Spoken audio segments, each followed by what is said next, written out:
Bueno, pues aquí estamos de vuelta.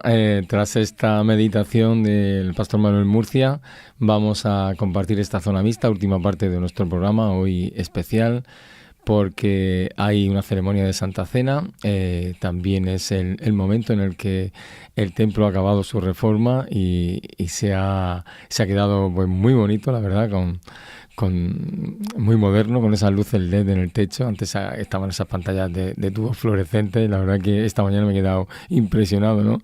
Es muy bonito verlo todo así. Que me ha gustado la alusión que ha hecho el pastor Manuel Murcia sobre que bonito todo blanco, y también nosotros que podríamos estar así también blancos, ¿no?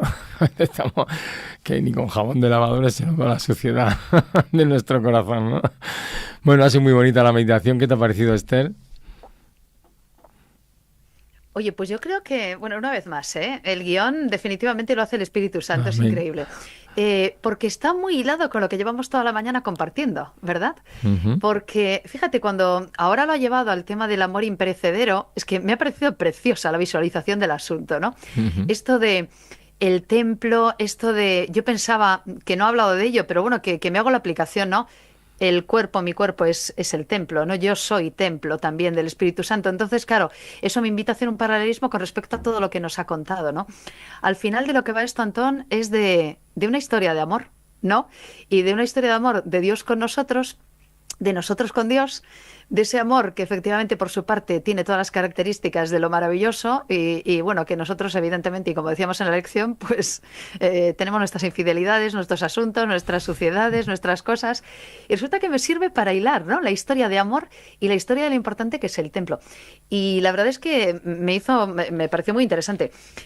Pues me hizo también pensar el tema de los motivos por los que se construye el templo, ¿no? Y bueno, que me ha parecido muy interesante que nos lleve por los diferentes motivos o motivaciones por las que se erigen templos y cuáles son sus utilidades y sus funciones. Y resulta que al final, pues también está muy relacionado con mi templo, con lo que Dios ha edificado y quiere edificar en mí, y que al final le puedo encontrar muchos paralelismos. Así que, sinceramente, me ha gustado mucho el hecho de poder hilar, ¿no? El poder estar estrenando ahora ese templo con el trabajo que Dios puede hacer en mí y esa historia de amor. Me Fíjate, hace pensar, ¿eh? Muy chulo. fíjate que ese repaso que ha hecho Manuel sobre esos templos a los que ha ido citando, Sí. y la verdad es que, salvo los templos del principio de que cita la escritura, de la primera tienda o tabernáculo, y luego el templo de Salomón, la reforma del templo de Herodes, ¿no? Eh, y los demás que hay, que es en Camboya, que es en Indonesia, yo no los conocía. No, me resulta, hombre, la Catedral de Sevilla sí, claro que sí. Pero el Taj Mahal sí que sé que es un monumento al amor. Al Sé amor. que el hombre, como él ha dicho, que se quedó tocado, apareció un año después, dejado con barba, así como muy afectado, ¿no? Fijaos hasta qué extremo puede el amor de una persona quedarse tocado cuando pierde a su cónyuge tan querido, ¿no? Y como la promesa de construirle un templo, ¿no? O sea, sí que sabía que existe el Taj Mahal y que fue un monumento al amor de aquella esposa perdida y que hoy conserva ahí sus restos, ¿no? Y el pastor ha dicho durante la meditación que mi casa de oración será Sí. llamada, ¿no? Y dice, a veces oramos poco, o sea, tenemos que saber que el propósito del templo es algo más que venir aquí a decir, uy, qué bonito que ha quedado, qué tal y qué cual, ¿no? Sino que, bueno, yo vengo a tener una relación, un encuentro con Dios, y podía aprovechar para orar, ¿no? Para Ujú. relacionarme, ¿no? con Él. Resulta difícil encontrar esa relación entre la oración y el templo. Probablemente dependa de lo que están haciendo aquellos que están en el templo, ¿verdad? De la cuestión humana. Porque me recordaba alguna visita que he hecho a algún templo muy grande que no pertenece a nuestro tipo de religión, ¿no? Y me recordaba, cuando hablabas ahora de esto, de estos templos asiáticos, yo he estado en dos enormes, gigantescos, que hay concretamente en el entorno de Tokio. Y que son, bueno, el templo budista más grande de Japón y el templo sintoísta más grande de Japón. Uno es el Sensoji Temple, que es uno que es muy conocido porque tiene un farol gigantesco en la entrada que todo el mundo fotografía, es enorme, es una cosa gigantesca. Y es muy, muy, muy grande. Y luego estuve en uno que está cerca, por cierto, de la iglesia de Central Tokyo, de la iglesia adventista de Central Tokyo, que es el templo sintoísta más grande del país, que se llama Jinjaidi.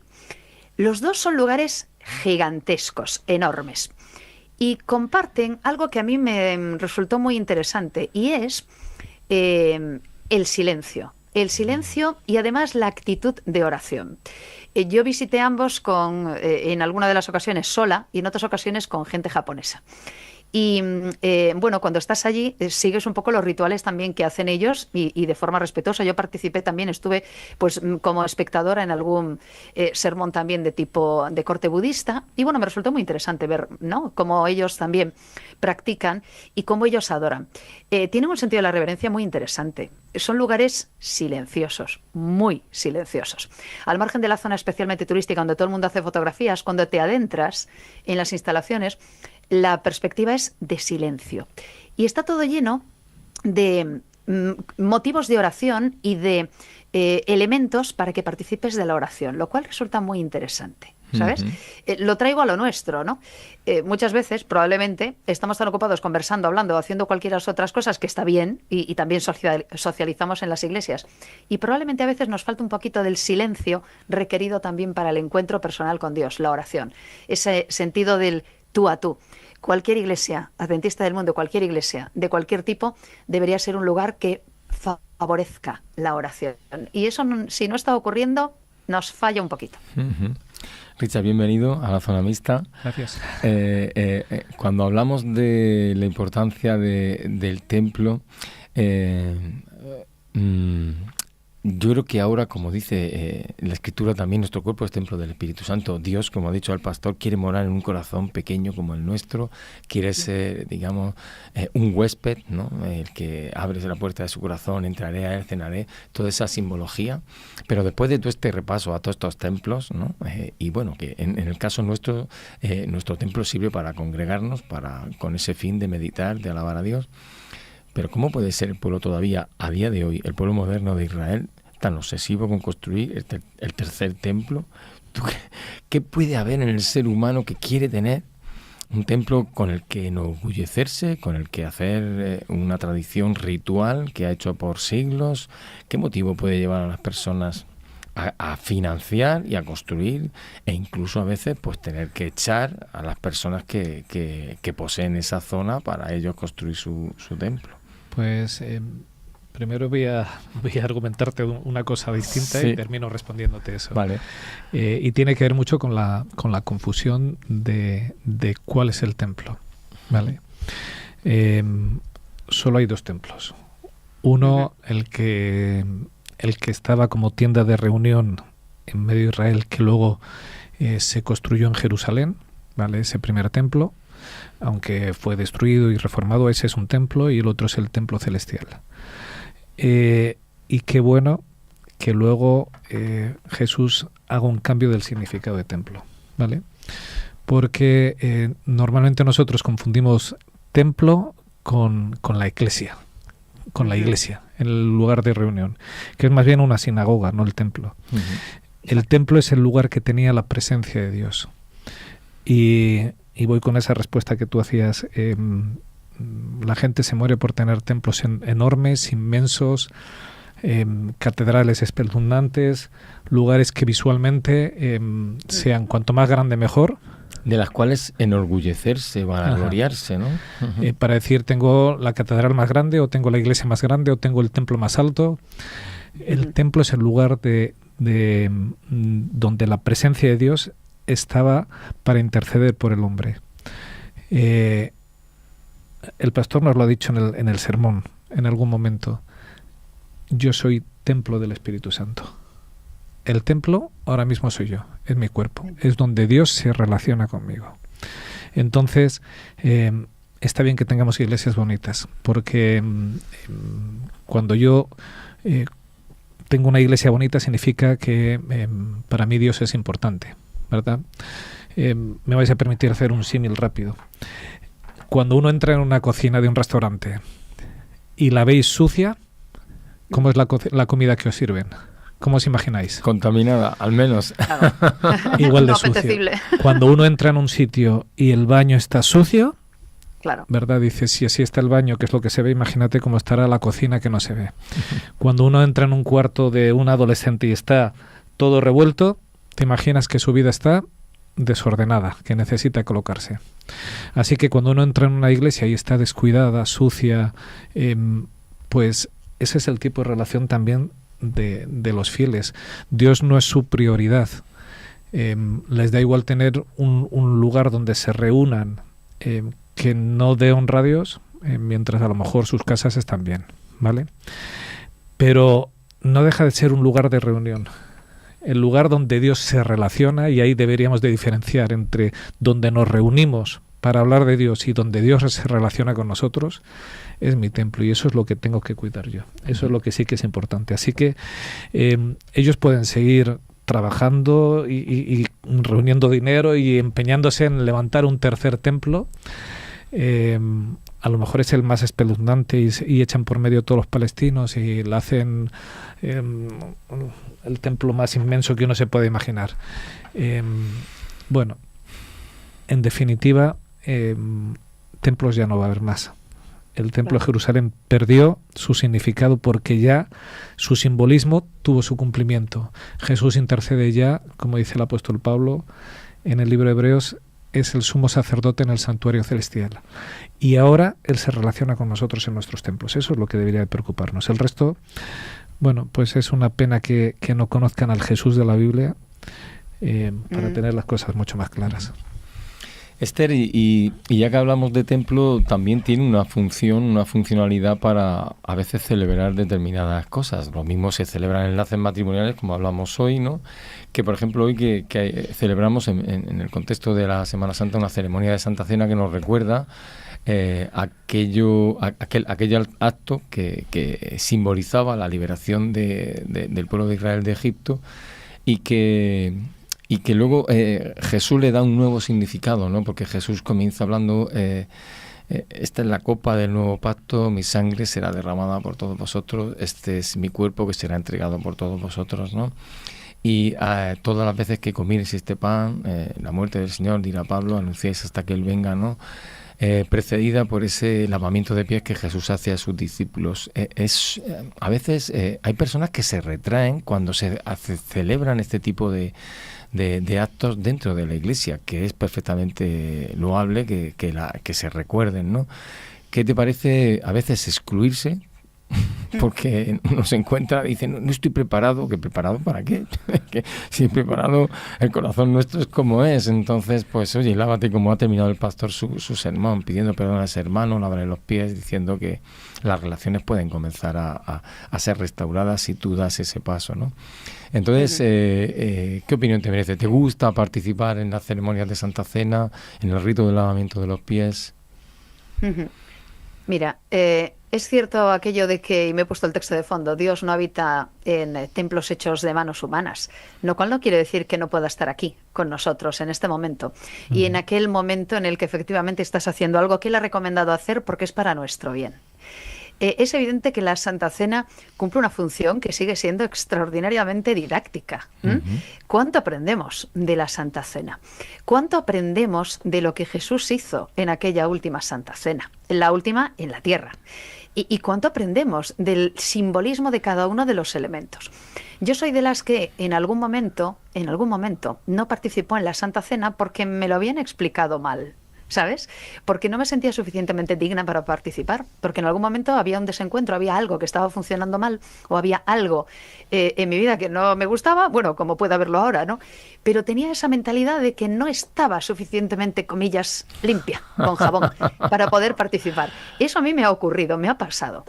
Y he tenido, como hemos tenido todos, supongo, experiencias de Santa Cena estupendas, y alguna vez he comentado que he tenido experiencias de Santa Cena en las que a veces, pues efectivamente estás intentando solucionar algo de repente, ¿no? Pues te haces un lavamiento de pies, ese rito de humildad con alguien, y la oración posterior al asunto, pues, bueno, en fin, demuestra que todavía queda algo por pulir y por hacer, ¿no? Y dices tú, un gloop, me parece que todavía no está esto solucionado. Soy completamente honesta en esto, ¿no?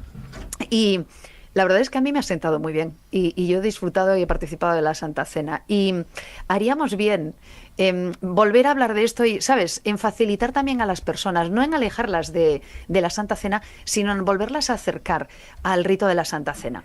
Evidentemente no estoy en el corazón de nadie. Es verdad que puede haber momentos, y a lo mejor hay momentos en los que preferimos retraernos, porque hay muchas cuestiones, hay muchos matices, hay muchos temas personales. Pero hoy hablamos de lo que es bueno para mí, y de la misma forma que es bueno que cuidemos de lo que tenemos, tanto de la iglesia física como del templo también físico y espiritual, también es bueno que nos acerquemos a este tipo de cosas probablemente con un poco más de cariño también, ¿no? Y por cierto, que recordemos que hay cosas tan bonitas como el rito de humildad, que para muchas personas resulta muy sorprendente, para aquellos que no suelen participar, ¿no?, en una Santa Cena, y que es algo precioso, que también explica lo que Jesús hizo en su momento, ¿no? O sea que quizá nos falta volver a recordar y volver a repasar la didáctica de la Santa Cena. No hay que estar enemistado con... O sea, a veces en la idea de siervo, que es lo que hace Jesús, ceñirse o sea, el que, por ejemplo, los matrimonios lo pueden hacer juntos, no quiere decir que estén discutiendo y luego se pidan perdón y se laven los pies, sino que uno está dispuesto a servir al otro, el significado último, por decirlo así. Claro que se cometen, digamos, errores en la convivencia, ¿no? Y no solo eso, en la Santa Cena, ¿qué es lo que celebramos? Celebramos el deseo que tenemos de que Jesús venga. Que venga a poner fin a esto, que venga a poner fin al pecado, que venga a transformarme. A veces se idealiza tanto que se excluye a las personas, ¿verdad? Claro. Si alguien tiene algún problema con los demás, si se saca el texto de si tienes algo contra tu hermano, ve y deja la ofrenda. Vale, porque es verdad. El que come indignamente, claro, es verdad que eso come y vive para sí. Es verdad que eso está en la Biblia, pero por ejemplo ese texto Jesús lo menciona cuando te acercas al templo. En cualquier momento que tú vayas a la iglesia, lo que te está diciendo es: si tienes un problema con tu hermano, soluciona primero el problema. Es así de sencillo. No está hablando de Santa Cenas, está hablando en cualquier instante, no es una cuestión puntual. Ahora yo lo que me pregunto es cómo llegaron los discípulos allí, al aposento alto. ¿Verdad? Te lo digo yo. No te lo digo yo, te lo dice el Evangelio. Peleando entre ellos, negándose a ver quién hacía de siervo. Claro. Jesús les dijo: no sois dignos de tomar la Santa Cena. Fuera de aquí todos, ir a arreglaros y luego venís. Sí. No, ¿verdad que no dijo eso? No. La Santa Cena lo que nos ayuda es a tomar conciencia de lo que Dios ha hecho por mí y la insignificancia que el prójimo hace en contra mío. Y a sentir lo que Jesús ha hecho en mi favor y dejarme de tanta tontería. Sí. Entonces, cuando yo limito ese poder por mis faltas, lo que estoy haciendo es, en realidad, hagamos un parangón a la contraria, no desear que Jesús venga. Si yo no tomo parte de la Santa Cena, es no desear que Jesús venga. De verdad que le hacemos entender a la gente: si no tomas parte de la Santa Cena, no deseas que Jesús venga. Ponemos tanto peso en lo que yo soy que se me olvida en realidad lo que Jesús está intentando enseñarme, y lo que intenta enseñarme es pues cuántas cosas buenas me va a traer Él, cuánta solución a tantos problemas, y que venga, pero que venga ya. El simbolismo del pan, el mosto sin fermentar, parece que lo comprendemos mejor, ¿no? Hay que saber también de dónde viene. Claro. Jesús está dando cumplimiento. El pastor estaba hablando en el sermón acerca del simbolismo, del templo y del santuario y tal. Jesús es escrupuloso a la hora de cumplir todos esos simbolismos que él había propiciado para su pueblo, como algo pedagógico. Y Jesús está cumpliendo la Pascua porque durante siglos había un pueblo que había intentado acercarse a Dios, recordando ese salto que hizo el ángel porque habían puesto sangre de un cordero, porque estaba prefigurando el verdadero cordero, que cuando él se presenta dice: yo soy el cordero. Ya no tiene sentido seguir matando corderitos porque soy yo. Y a partir de ahora lo que vamos a hacer es pan y vino. ¿Qué simbolismo tiene que Jesús mismo le diga a los discípulos: guardaos de la levadura de los fariseos? Porque comemos el pan sin levadura. Eso es muy, muy curioso también. Y termina Juanfran, porque tenemos ahí... Eso se lo dice durante la Semana de Pasión, el encuentro que tiene. Claro. Y es porque, ¿qué tenían los fariseos? ¿Qué habían hecho los fariseos? Habían añadido cosas a la verdadera doctrina de Dios, a los verdaderos mandamientos, le habían ido adornando con cosas que sigue pasando hoy. Es decir, añadimos, en las iglesias está el peligro de añadir doctrinas que al final desvirtúan el verdadero mensaje. Entonces hay que cuidarse de esa levadura que altera. Mira que hay una verdadera masa. advertencia al final de Apocalipsis que dice: cualquiera que ponga o quite de la escritura, de esta parte de la escritura, yo quitaré su nombre del libro de la vida. Hay una advertencia muy seria para que nada de eso se altere, porque el mensaje tiene que ser unívoco y claro, ¿no? La levadura sabemos lo que significa, y es esa maldad que anida en el corazón humano, ¿no? Si fuéramos capaces de entender lo que se hacía en el templo y ver en Jesús cada uno de los símbolos del templo, ¿cuántas cosas descubriríamos? Y las fiestas. Todo, absolutamente. La Pascua era el sacrificio, pero una vez que se cumplía la Pascua empezaba la fiesta de las primicias, y Jesús no solo se sacrifica, sino que Jesús resucita como primicia. Dice que resucitan con él unos cuantos como primicia de todos esos salvos que va a ser. Es decir, todo estaba perfectamente cuadrado, y Jesús es consciente de que va cumpliendo toda esa pedagogía que hay. Es muy bonito acercarse a el impacto de servir a Jesús a sus discípulos y lavarles los pies, porque yo si te veo que estás haciendo algo, yo me levanto y digo: no, déjame, Richard, que ya lo hago yo, ¿no? Pero ninguno, estaban tan impactados de que la labor que hacía un siervo, un esclavo, la estaba haciendo Jesús, que ninguno dio ningún paso, y todos se dejaron lavar los pies. Bueno, dejamos ya al pastor con la parte final de la ceremonia de Santa Cena. Despedimos desde aquí, en lo que es la transmisión del estudio, porque ya os dejaremos con la transmisión de toda la ceremonia, de lo que significa, y esperemos que la disfrutéis. Y la próxima semana aquí a las 10 en punto. Efectivamente. Esther, un saludo. Felicidades, feliz semana.